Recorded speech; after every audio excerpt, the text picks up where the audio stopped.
practice makes perfect. This can be applied to anything you do, whether it be by singing, studying, sports, and many other activities. We have all probably done a certain action multiple times and got better the more we did that. That's the case with me when it comes to writing. I have written a lot, and the more I've written, the better I've gotten at it. I'm now so far into the process that I've even mastered my own distinct writing style. But how did I get so good at writing? How did the process work? What landmark writings helped me establish my own writing style? Today, I'm going to discuss these questions. I'm Zach, and this is Storytime 35 on September 17th, 2021. So let's start off with some backstory. This backstory will be pretty much my pre-7th grade years in regards to writing. So where did I learn to write? Well, to absolutely no one's surprise, I learned it at school. I learned to write at preschool. Of course, being only 4 years old, I can only write my full name in smaller sentences. It really wouldn't be until 1st grade when I began writing complete sentences. Now, obviously, my handwriting was really bad when I first began writing, but oddly enough, my handwriting is pretty much the same as my 4-year-old self's handwriting. My handwriting is still illegible, but about 7 years later, that issue would be solved with a certain device that y'all may or may not be watching a story time on.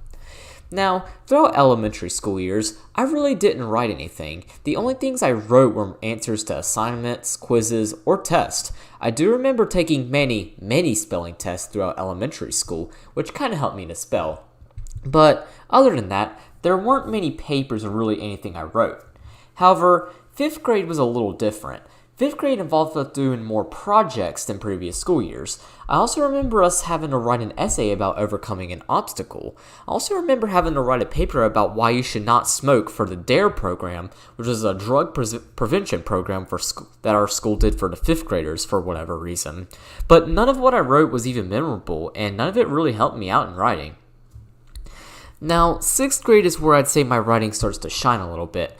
Not a whole lot, but still significantly more than elementary school. 6th grade was my first and only school year at an intermediate school. Now, probably the most significant thing I remember writing was for a class called iSkills. iSkills was what we called an encore. Encores were pretty much extracurricular activities. Other encores we had in 6th grade included PE, music, art, library, and of course, iSkills. Anyways, in iSkills, the goal was to get us better at using the computer. This is the device I was talking about earlier, by the way. We took iSkills in the 1st quarter and the 3rd quarter. The 1st quarter, which was from August to October 2015, was to teach us how to type and pretty much just how to operate a computer. The 3rd quarter, which was January to March 2016, would be about advanced usage of the computer. Now, in the 1st quarter of iSkills, I never really paid attention, which honestly, I didn't.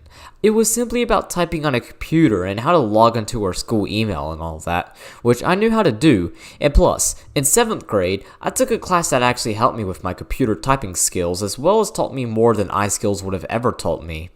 Now, the summer of that after 6th grade, being the summer of 2016, I started my YouTube channel. I pretty much mostly did video game playthroughs, which I discuss in Storytime 25 in case you are interested. However, the creation of my YouTube channel is probably what inspired my writing the most. Once again, I'll explore more on that later, as that wouldn't be until early 2017 that writing becomes a part of my YouTube channel. So now that the backstory is out of the way, let's talk about writing in the 7th grade. So the first semester, I took a class called Computer Skills and Application. This class glaringly taught us computer skills, but it also went in depth on how to operate both Microsoft Word and Google Docs. Everything I write is generally written on Google Docs, as it's more basic and I have access to anything I write anywhere I go. It also saves automatically, which saves me time. As you could probably guess, I'm reading off of a Google Doc right now for the story time. Now, at the beginning of this class, being of course August 2016, I was a pretty slow typer. I didn't type with both of my hands and I often had a habit of looking for keys. At the end of this course, I could type about 65 words a minute. And since I've been typing so much since, I can type on average 100 words a minute. That is of course when I know exactly what I'm typing and not typing not trying to think about it. So you bet that this class made me a much more productive typer. And because I was a more productive writer, that meant that typing stuff became less of a hassle. It takes me less time to write the same amount as it used to, if you assume the paper is written in Times New Roman, 12-point font, and double line spacing. Storytime scripts are formatted a little differently, as they are actually written in Times New Roman 14 font, 1.15 line spacing. So as a result, it doesn't take me 3 years to write papers. So that brings us to the last day of computer skills and application, being February 10th, 2017. More specifically, that night. This is what I consider to be my first writing not associated with school. So I had just 100%ed Super Mario Galaxy for the first time. Super Mario Galaxy is my all-time favorite video game. To 100% Super Mario Galaxy, you must collect all 120 stars as both Mario and Luigi, and beat Grand Finale Galaxy as both Mario and Luigi. So therefore, I had somewhat of a knowledge of which stars were the most difficult and which were not. So I came up with the 10 hardest stars and then explained the placements of them. I determined that the hardest star was Lava Spire Daredevil Run, and in case you were wondering, Luigi's Purple Coins was placed 10th. I don't know, I just don't find that star as hard as people say, although I do understand why people struggle with it. Now, I still personally agree with every placement. However, let's talk about writing here. So I wrote this in about 3 hours. For reference, the average Storytime script takes me about 10 to 15 hours to write. Now, obviously, being my first writing done outside school, this was not very well written. The entire document was marked in blue squiggly lines. I abused the shit out of capital letters. I went off on multiple tangents. I included many cringy and irrelevant jokes. And just overall, the paper really did not express me. Like, if you read a Storytime script, you could tell it reads Zach. With this writing, you really can't tell. The reason is because I had not developed my own writing style yet. Writing styles are what distinguishes you from other writers. As an example, you can distinguish my writings from other people's by the use of adjectives. I use a lot of adjectives in my writing. I don't use adjectives excessively like Stephen King, but I still use a good amount of them. So as a result, this writing wasn't really as intriguing or in-depth as my writings today. But despite having so many negatives, this writing set the precedent for future writings. I remember finishing this Storytime at around 1 a.m., and I was super satisfied after finishing it. I had a lot of fun writing it, and I wanted to continue writing. As a result, I continued to write more. So I decided to follow up with the top 10 easiest Super Mario Galaxy stars. Now, because I already had the hardest down pat, this was much easier to write. Unfortunately, I can't find the document in my Google Drive for whatever reason, but I do believe I put Luigi on the roof as the easiest star, since it only takes like 5 seconds to collect it from the start of the level. But I do remember having a much easier time writing this top 10, and I did the other one. Now, these writings were not exclusive to Super Mario Galaxy. I also wrote a lot about my second favorite video game, being Super Mario Galaxy 2. Like Super Mario Galaxy 1, I wrote the top 10 hardest and easiest stars. The number 1 spot for the hardest list is very glaring, being of course the perfect run. The number 1 easiest was In Full Bloom, although I personally believe the secret wall jump is the easiest star nowadays. Anyways, despite being written only a month after the list for Super Mario Galaxy 1 were written, you could tell that these were written much better. I went off on list tangents, and I wrote in a much better fashion. However, these writings still had their fair share of issues. They were still filled to the brim with grammatical errors and used very poor word choice. However, I seem to have stopped using capital letters so much. I also didn't crack any cringy jokes like I did in the Mario Galaxy 1 writings. The jokes included in these writings were funny and relevant, so I was seeing a lot of improvement. So throughout pretty much the rest of spring 2017, I continued to write about Super Mario Galaxy. I wanted to turn these into actual YouTube videos, but since I didn't know how to edit, I couldn't do them, but just writing the scripts was really fun. Now let's fast forward a bit to June 2017. So on June 9th, I finished the 7th grade, and June 21st was my 13th birthday.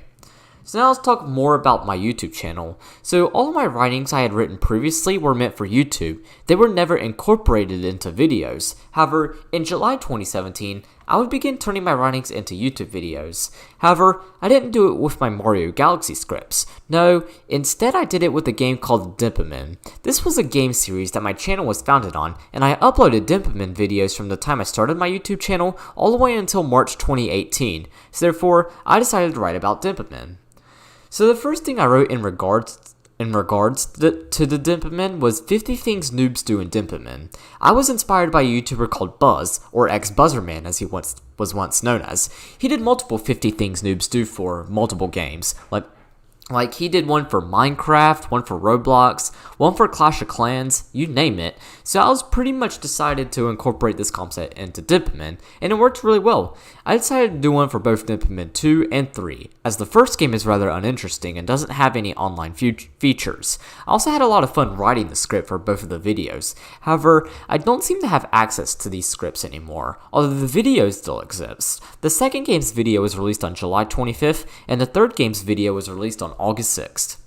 Now, after finishing 50 Things Noobs Do in Dimperman 3, I was really pumped to write more about Dimperman. So then literally the same day as the third game's video was released, I wrote and released a video about the 5 worst Coliseum strategies on Dimperman 2.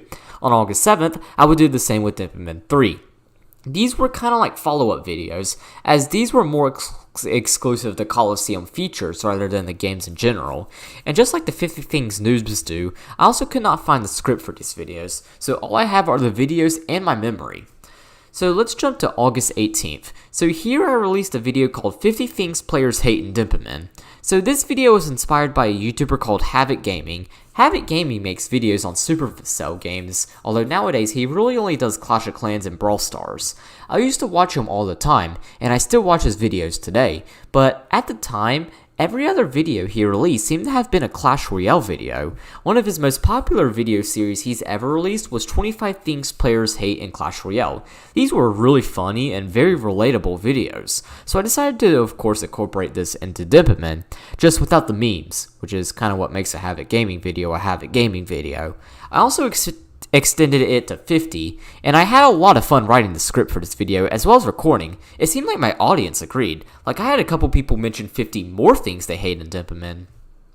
Now, oddly enough, despite the praise I received for this video, I didn't upload another Dimperman scripted video. I instead moved on to other scripted videos. The reason is because I found a way to record myself reading a script while playing some gameplay in the background.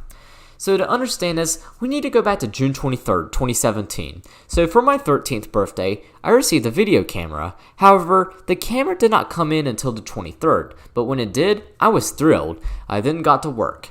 Now, going back to August, I still did not learn how to operate this camera for me to play background gameplay while I read off a script. In my Dimperman scripted videos, I was literally grinding loot in Dimperman 3 while reading the script at the same time.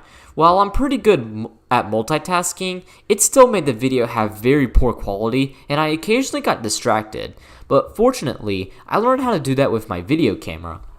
So the way it worked was that I would first record me playing any given game using my video camera, whether it be Mario Kart, Splatoon, Minecraft, you name it. Then once I decided I had enough gameplay, I would end the recording. Then I would connect my video camera to my PS3. Once I turned the PS3 on, it would take me to the gallery on my video camera. This allowed me to save any video and put it on the PS3 library. I would then upload the gameplay here. Then I would record myself reading the script over the recorded gameplay. Very complicated and unusual process, I know, but that's how I did it way back in the day. The process would also inspire the way I did old story times, which I'll get to later. So now, I was not getting distracted. This meant that my videos were of course much better quality. The first video in which I used this process was a video called Top 5 Dumbest Things I've Seen on Miiverse and YouTube. I was referring to the Dimperman community, so no, I did not include random comments of people pretending to be Saddam Hussein or anything like that. This video was very well received among the Dimperman community, as I addressed multiple dramas in the community in a respectful way. The script for this video was also very well written. There was not many grammatical errors and the script flowed very well. So in late August, I began the 8th grade. If you've seen previous story times, you would know that this school year was a big challenge. However, in terms of writing, I did pretty excellent. So this school year was when I started writing quote-unquote actual stuff. That was especially true in English. One of the first things I remember writing in English was a literary essay on The Giver. Great book, by the way. I definitely recommend it. In this essay, I had to determine if receiving the receiver job was an honor or a curse. I stated that it was a curse, as Jonas, the main character who receives the receiver job, has to go through all the emotions that everyone else in his community doesn't. While I agree with my arguments, I stated them very poorly. There were a lot of grammatical errors throughout this essay, and a lot of words did not flow very well. However, I could still tell that I wrote this. The reason isn't just because I remember writing it, it's because of the humor throughout the essay. In my normal writings, I use a lot of humor. Humor is a major part of my writing style. I have also grown up in a house that uses a lot of sarcasm. An example of humor that comes from this essay was when I was comparing Jonas's community to North Korea. In the normal Zag faction, I called his community communist. I also theorized that his community is North Korea in the future. But there is a time and place for everything, and for stuff like this, humor should be omitted. Most things for school should not include humor, although there were some exceptions, which I'll get to later on. Although I've since forgotten what grade I made on this literary essay, since I wrote it almost 4 years ago. I believe I made 100, as this is more of a tutorial assignment than an actual paper.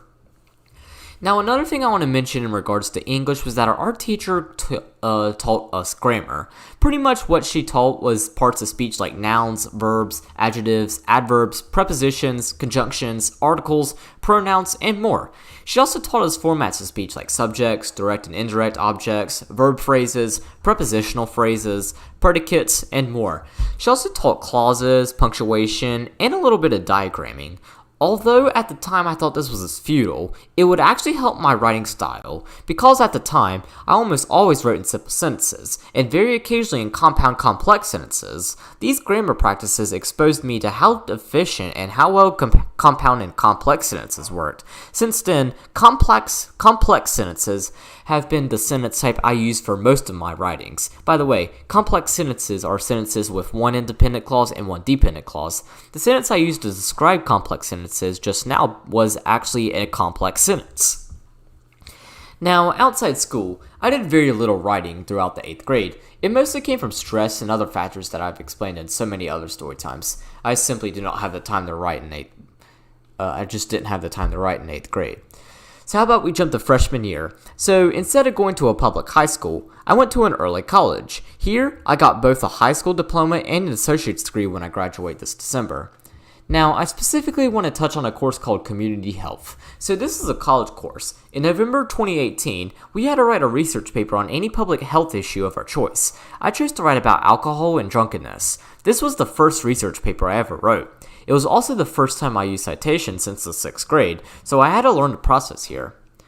Now, I finished up my paper rather quickly, so I let Mom look over it since it was my first ever research paper. She was not impressed with it. She said that I was going to make a 70 on it. I was pretty frustrated with her and didn't change anything. But oddly enough, I actually made a 99.9 on it. Yeah, I was so close to making 100, but that's still really good for a paper that counted 20% of our grade. The only reason I missed 0.03 points is because I did an in-text citation incorrectly. I was able to find my research paper, and I've got to say, this was actually written very well and very professional. I used concise word choice and my tone stayed the same throughout. This paper was also very neatly organized, with an introduction that grabs your attention, a few body paragraphs, and a conclusion that wrapped up the paper. I have no idea why Mom thought this paper sucked, as this paper was actually really good, especially for freshman me. Now I want to go back a little bit to October, so let's talk about English for a second. Freshman English was something alright. The amount of fights I constantly got in with my English teacher and how lazy I was throughout the school year is a pretty broad topic that I could probably write an entire story time on just in itself. But I'm not here to talk about that. I actually want to talk about 3 essays we wrote throughout this class. So one important fact about our school is that we are an expeditionary learning school. This involves us doing more hands-on learning and sometimes has us going outside the school to learn something. We call these intensives. In freshman year, we did 3 intensives. The first one was the first week of school. It was just introducing us to the school and to each other. The second one we did involved us touring the city our school is in and looking at different historical sites found throughout the city. This was in early October. The final one we did was in early July, where we had to build a bridge with just toothpicks and marshmallows. I explained each intensive in Storytime 30, so I highly recommend watching that Storytime. However, each intensive, our English teacher had us write a paper that relates to the intensive. 2 of these papers were directly related to an intensive, being the October and January one, while the other paper we did was not exactly related to an intensive, but it still counted as an intensive paper. Now, one thing to note about these papers is that they were written in the 5-paragraph format. The 5-paragraph format speaks for itself. The first sentence is the hook, also known as the grabber. The final sentence of the introduction is the thesis, which includes 3 main points to support your argument. The second, third, and fourth paragraphs are body paragraphs. Each paragraph outlines a point from the thesis. The fifth and final paragraph is the conclusion. This is pretty much a summary of the paper. Due to its strict format, it's very easy to use. The first intensive paper we wrote was in late October. I wrote mine on October 24th. The main idea of this paper was, what identifies you? Our main points had to be 3 things that make us who we are. For me, I chose my personality, success, and knowledge. I think these were great choices to include. Each point is not only understandable, they're also unique. The paper itself was also very solid. There were a lot of grammatical errors and some of the sentences that seemed to flow with each other, but the paper was still very solid overall. The next essay we did was in late January and early February. The question for this essay was, who is our bridge? I chose to write about my mom, and let's just say that this was not the greatest thing I ever wrote. Not only was I super unprofessional, but there was a ton of grammatical mistakes, and the paper was overall very unorganized and messy. I also criticized my mom on multiple occasions. Even though I made 100 for this paper, I still consider this to be one of the worst papers I ever wrote. But in March, I had the chance to redeem myself with one final intensive paper, even though this paper was not affiliated with any intensive. The topic for this paper was a memory. I chose to write about the final day of Fuge, the bus ride home, and how happy I was no longer at Fuge. See Storytime 2029 if you're lost. This was a very well written paper. In fact, I consider this to be the best paper I wrote in all of freshman year. The reason is because throughout freshman year, most opinionated things I wrote were pretty depressing and overall when just the stuff I wrote was difficult to read. This essay, however, was different. It was a very happy and excited tone. As a result, it was more enjoyable to read this paper than other papers I wrote in freshman year. My teacher agreed. Not only did she give me 100, but she also noticed that reading the paper made her feel the same way I felt that day. So not only did I make 100, but I also discovered a way to create a tone that influences the reader's mood. This is very important in writing, as when you catch your reader's feelings, you have them hooked to a paper.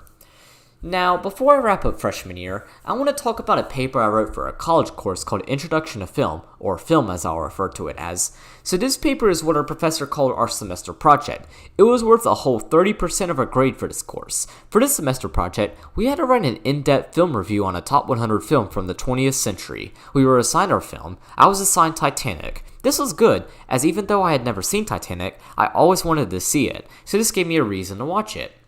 Now, this was going to be the longest paper I had ever written up to that point. Our professor stated that the average semester project was between 10 to 22 pages using Times New Roman, 12-point font, and double line spacing.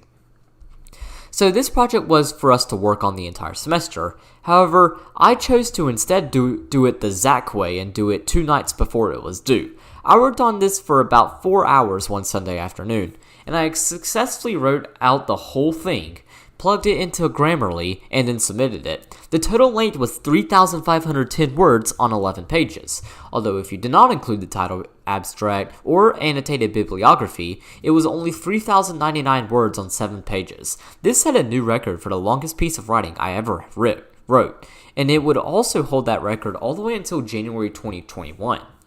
I believe I made an 80 on this project. That's actually really good because that became the highest grade I made on a film review so far. It would be broken when we did our final film review, which I made 100 on, so I was really happy with my grade, and it didn't even take as long as our professor said it would. Like 3,000 words is not as long as you think. The script for this video is over 7,000 words long, and my current word count record is over 30,000, so it's nothing nowadays, but at the time, it was a lot. So let's jump to sophomore year writings. So sophomore year involved me writing a lot in English. However, I can't really say that any of what I wrote in sophomore English really influenced my writing style. The same goes for really all of my sophomore classes, as not one writing stood out. So let's just go ahead and skip to junior year.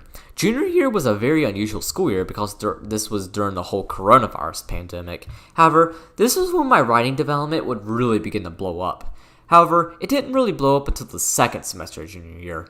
But there is one situation I have discussed that really set the stage for my writing style to blow up. So in November 2020, a close friend of mine passed away. He was 15 years old. He was also my only friend at church. This really hurt me a lot. However, even though it sucked that my friend was no longer alive, his death inspired me to find better habits to try to get better at different hobbies. One of those was writing in my free time. I had not written anything in my free time since 2018. A little over a month after his death, on Christmas Eve, I announced a new series that I was going to be doing on my YouTube channel called Storytime. Storytime is a series where I discuss different parts of my life in mostly humorous and entertaining ways. Although there are also a couple of storytimes that are very serious, for the most part, storytimes are meant to be humorous. You are right now watching the 35th Storytime. I release a Storytime every Friday, although occasionally I might take time off if I need to. So I simply announced it on Christmas Eve. The first Storytime was released on January 1st. This Storytime was called January 1st, 2021, 2020 Year Review, Storytime 1. In this Storytime, I pretty much gave a summary of how 2020 went for me. I discussed everything from coronavirus to getting my license to my friend passing away to getting a new phone and announcing Storytime. The script for this Storytime was 2,674 words long, which listed it as the second longest thing I had written up to that point, with the semester project still reigning supreme. Now, this Storytime was a lot different than my Storytimes today. For one, I used background gameplay for the Storytime. I read my script over some Bloons Monkey City gameplay. I also recorded this with my phone. I used a built-in mic on my phone, so my voice wasn't as clear as it was on my videos today. Nowadays, I use my computer to record Storytimes. I also have a mic that I speak into and I read off my script, so the quality has improved a lot since then. Now, the writing itself was also much different. I wrote the Storytime kind of similarly to the 5-paragraph essay format as mentioned earlier, except it was more of a 15-paragraph format. The first 2 paragraphs were the introduction. Each body paragraph was dedicated to a certain month. As a result, some paragraphs were over a page long, like the month of May as an example. It took up a page and a half. The final paragraph was, of course, the conclusion. In modern Storytimes, I write much shorter paragraphs to help me keep my place, as it's easy to lose your place when everything is. It's harder to lose your place when everything is condensed. Well, it's easier when everything is put together. Poor word choice. The introduction is also generally much more than 2 paragraphs, and then there is also backstory that can sometimes be up to 5 pages long.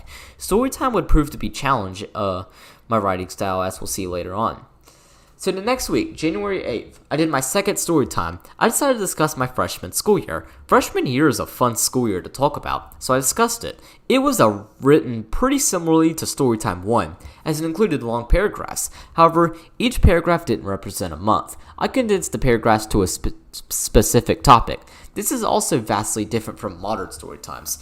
In modern Storytimes, I sometimes use multiple paragraphs just to discuss one topic if I have a lot to talk about for that topic. If the topic isn't significant or I do not have much memory of it, then I only use up to 1 paragraph to talk about it. So as I've written Storytimes, I've started to develop my own key to writing. This is very important for new writers, as everyone writes paragraphs differently, so mastering your distinct method of writing paragraphs is important for you to be successful. However, it would not be until around Storytime 12 when I began using my current method of writing paragraphs. So for now, I was writing full-page paragraphs. Now, back to Storytime 2. This would be the writing that ultimately overthrew my semester project as being the longest Storytime I ever wrote. Well, longest thing I ever wrote, and it wasn't even close. Storytime 2 more than doubled the length of my semester project, ranking in at 7,897 words on 17 pages. However, it would not be the record as long as my semester project did, only holding it for about 2 months. Now let's go back to school. Let's talk about Junior English, or American Lit. So the first book we read in this class was The Last Lecture by Randy Posh. Posh was a computer science professor at Carnegie Mellon University. However, he gets diagnosed with pancreatic cancer and only has a few months to live. So for his last lecture, he described multiple memories of his life and the lessons he learned. This book was his last lecture.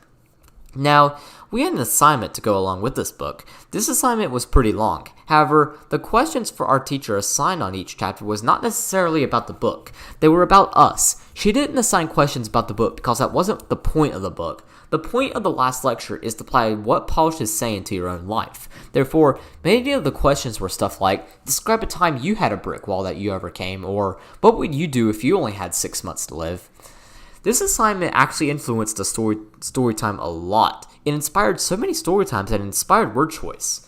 One of the main Storytimes that this assignment inspired was February 12th, 2021, my experience at Fuge, Storytime 7. As most of y'all know, in summer 2018, I attended a church trip called Fuge. I got left out on this trip, and the trip sucked. However, because of what the questions were like on the assignment, for many questions, my first thought went to Fuge. Therefore, many thoughts and ideas I wrote in Storytime 7 came from this assignment. In fact, a couple lines of Storytime 7 were literally copy and pasted over from that assignment. This also had the opposite effect too. For some questions on the assignment, I took parts of different Storytimes and used them as my answer, and on some occasions, I copy and pasted from different Storytimes onto the assignment, so I thought it was really cool getting to interchange something I did for school with something I did in my free time. And no, this was not plagiarism. I was stealing from my own words. At the very most, I committed plagiarism because I failed to give credit to myself. I stole from my own work, but oh well. I made 100 on this assignment anyway, so it doesn't matter. Anyways, at the time, story times were not very long. Well, I mean, they were pretty long for most people, but compared to today's standards, they really weren't. The average word count was only like 4,500 words long. However, that all changed when I did Storytime 10. This was released on March 5th, and it was about my 8th grade school year. This ultimately became the Storytime that overtook Storytime 2 as being the longest Storytime I ever wrote. It also more than doubled its length. This Storytime was 19,842 words on 43 pages. It was so long that it would hold that title for only about 12 weeks. I'll explain the reason later on. So, I consider Storytime 10 to be the final classic Storytime. I consider Storytimes 1 through 10 as the experimental phase of Storytime. During this time, I had not gotten the hang of writing Storytime. I had simply just not done Storytime enough. But the more I did it, the better I got. Therefore, Storytime 11 would be the first Storytime outside the experimental phase, as I now had a firm grip on Storytime. Now let's jump over to Storytime 12. Storytime 12 is about my experience at DNOW 2018, and it was released on March 19th. The reason I bring this Storytime up is because the Storytime really changed my writing style very drastically. As mentioned earlier, I used to write some big-ass paragraphs, but this would be when that changed. Starting from here on out, I began writing multiple paragraphs for just one topic. The reason I switched to this style is because in the early days of Storytime, there was a pretty big meme that went around among my channel about how in every Storytime, I always lost my place at least once. This new style helped prevent that by making paragraphs shorter, meaning I could easily identify my place much faster now. Since then, I have also developed new strategies to prevent this from happening, such as pointing my finger at each word I'm reading as well as putting myself in viewing mode in case I accidentally tap a key and go back to the very beginning of the story time. This paragraph format has also affected my academic writing. Oftentimes for school, I write multiple paragraphs per topic in some of my papers. Why do I do this if I'm not reading it out loud? The reason is because of psychology. Humans tend to feel less overwhelmed and more focused on readings with smaller paragraphs and more time to relax than with larger paragraphs. Therefore, I can write shorter paragraphs to manipulate my teachers' minds to make them feel less overwhelmed, resulting in me getting a higher grade because they enjoyed the writing much more. Now, writing was pretty much normal throughout the rest of March and April. I was consistently improving my writing style with Storytime and I was enjoying it a lot. However, I want to discuss a project for English. So we had just finished reading a book called The Things They Carried by Tim O'Brien. O'Brien is a Vietnam War veteran who writes multiple books about his experience in Vietnam.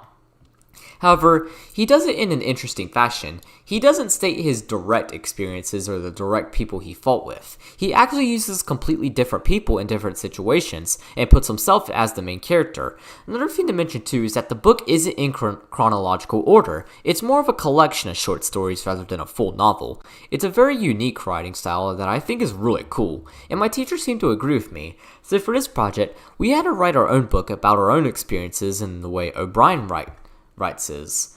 I could have chose to do my book on anything. There were so many situations I could have done this book on throughout my life. From talking about different school years, talking about the events of March 8th, 2018, as well as my stay at the mental hospital, to talking about church trips. There were a variety of things I could talk about. I ultimately decided that I would write my book about swimming. I should go ahead and mention that it was about my first swimming career, not the second one, as that one happened a month after this project was done. Anyways, the reason I chose to do mine about swimming is because when our teacher announced this project, I was working on Storytime 19, which was a redo of my swimming career. Therefore, since this topic was fresh on my mind, I would have a very easy time writing this book. Now, if you watch Storytime 19, you would know that a lot of crazy shit happened during the almost 3 years I swam for the team. From having an asshole coach, to meeting Aki, to me and 3 boys eating a large basket of chicken tenders in under 2 minutes. A lot of crazy stuff happened. So therefore, I had quite a lot of stuff to write about. Now, for this book, we had to do multiple things such as cover, 3 chapters, and about the author, and more. However, there was an optional list where we had to choose 2 things on that list to do. The 2 things I chose from that list was a 4th chapter and an inspirations page. The reason I chose these is because I enjoyed writing, so I wanted to do a 4th chapter. In fact, I went a step further and wrote a 5th chapter. And the inspirations page was a good way for me to talk about Tim O'Brien and how his writing style influenced the development of my own, as it actually did help me improve my writing style. So, I titled this book, Shark in the Water. The reason I titled this is because the shark symbolized my coach, who is a shark who wants to kill everyone. And as you could probably tell, the water represents everyone. So I kind of walked, or should I say, swam, a mile in my English teacher's shoes. Now, each chapter had a significant title that represented what I wanted to talk about. I interestingly started by talking about my last practice as the final chapter. As the first chapter. This chapter was called The Final Practice, and it took place on March 19th, 2019. The second chapter was called Dedication. This was technically the first chapter in a chronological sense, as this chapter was about being inspired to swim by seeing the kids swim a super fast 50 in late June 2016. The third chapter was Cracked Out of Water, which took place on March 28th, 2018. This is about me breaking both my arms, which I will also talk about next week. The fourth chapter was The Flapper, which spanned from March 2018 to November 2018. This is about my history with butterfly. If you remember from Storytime 19, I had a little bit of a history with this stroke. Then the final chapter was called Aftermath. It is, as you can expect, about the aftermath of me quitting. I pretty much discussed how the rest of 2019 went and why 2019 was the best year of my life. This book was really fun to write. I had never written a book before, so trying something new with my writing style was really fun to do. My teacher seemed to agree with me. She commented saying that she loved the amount of humor in this book as well as all the adjectives I used. These two qualities are, as mentioned earlier, the biggest factors into my writing style, so excelling at these paves the way for me to write great things in the future. But I'm not done yet talking about May 2021 just yet. At the end of the month, I wrote Storytime 22.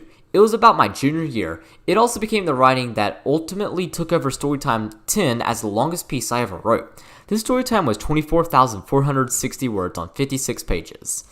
It was supposed to be released on May 28th. However, due to recording issues, it would not actually be released on YouTube until mid-June, but it still is dated as May 28th to not cause confusion. Now, this storytime kept the title as being the longest thing I ever wrote for only 10 weeks, but more on that later. So as mentioned earlier, Storytime 19 was a redo of Storytime 8, which is about my swimming career. The reason I do redos is because the more I write about a certain topic, the better I remember everything that happened, as everything I write in Storytime is true, although there are a couple things stated in Storytime that I have confirmed to be false, but that's only because I didn't remember the stuff as well as I do now.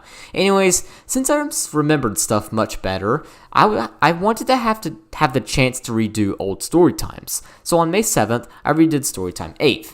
However, the next redo was not until July 23rd. So on July 23rd for Storytime 2019, I redid Storytime 7, which was about Fuge. Storytime 7 was only 4,165 words on 9 pages. So Storytime 29 was 8,586 words on 21 pages. So this comes to show just how much better I can recall events, due to how much I've written about them. That would also be the case for Storytime 30. For this Storytime, I redid Storytime 2, which was on freshman year. This was the Storytime that dethroned Storytime 22 as the longest piece I ever wrote. As mentioned earlier, Storytime 2 was only 7,897 words long on 17 pages. The redo was 26,915 words on 64 pages. In fact, I actually began working on this storytime even before I started Storytime 29. Yeah, that's a long storytime. But even though it was so long, it only held that position for 3 weeks. The storytime that overtook it was August 27, 2021. Why was sophomore year so weird? Storytime 33. Redo. This was a redo of Storytime 5. Storytime 5 was only 7,455 words on 18 pages. Storytime 33 was 30,313 words on 74 pages. This is my current word count record and page count record of any writing I have done. It also became the first writing to exceed the 30,000 mark. In fact, this story time was so massive compared to the original that the month of August alone had a higher word count than the entirety of Storytime 5.